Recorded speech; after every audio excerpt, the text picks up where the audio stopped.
Canada പുതിയ കുടിയേറ്റ നയം പ്രഖ്യാപിച്ചതോടെ അതിവേഗ സ്റ്റുഡന്റ് വിസ പ്രോസസിംഗ് രീതിയായ സ്റ്റുഡന്റ് ഡയറക്ട് സ്ട്രീം ഇല്ലാതാകുമെങ്കിലും മലയാളി വിദ്യാർത്ഥികൾക്ക് ഇത് ഗുണകരമാകുമെന്നാണ് വിലയിരുത്തുന്നത്.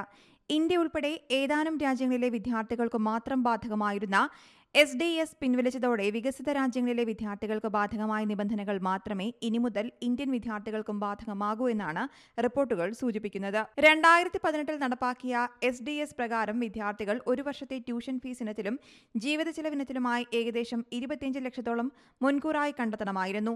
പുതിയ നയം വന്നതോടെ വിവിധ കോഴ്സുകളിൽ പ്രവേശനം നേടുന്ന ഇന്ത്യൻ വിദ്യാർത്ഥികൾ എല്ലാ വിദേശ വിദ്യാർത്ഥികളെയും പോലെ ഒരു സെമസ്റ്ററിന്റെ മാത്രം ഫീസ് മുൻകൂറായി അടച്ചാൽ മതിയാകും. മറ്റു ചെലവുകൾക്ക് സ്പോൺസർഷിപ്പ് ലെറ്റർ, ലോൺ ലെറ്റർ എന്നിവ സമർപ്പിച്ചാൽ മതിയാകും. സാമ്പത്തികമായി ഇത് വിദ്യാർത്ഥികൾക്ക് വലിയ ആശ്വാസമാകുമെന്നാണ് വിലയിരുത്തപ്പെടുന്നത്. News desk Zee Malayalam news. പുതിയ വാർത്തകളും വിശേഷങ്ങളും ഇനി വിരൽ തുമ്പിൽ. എല്ലാ ഡിജിറ്റൽ പ്ലാറ്റ്ഫോമുകളിലും ഇപ്പോൾ സീ മലയാളം ന്യൂസ് ലഭ്യം.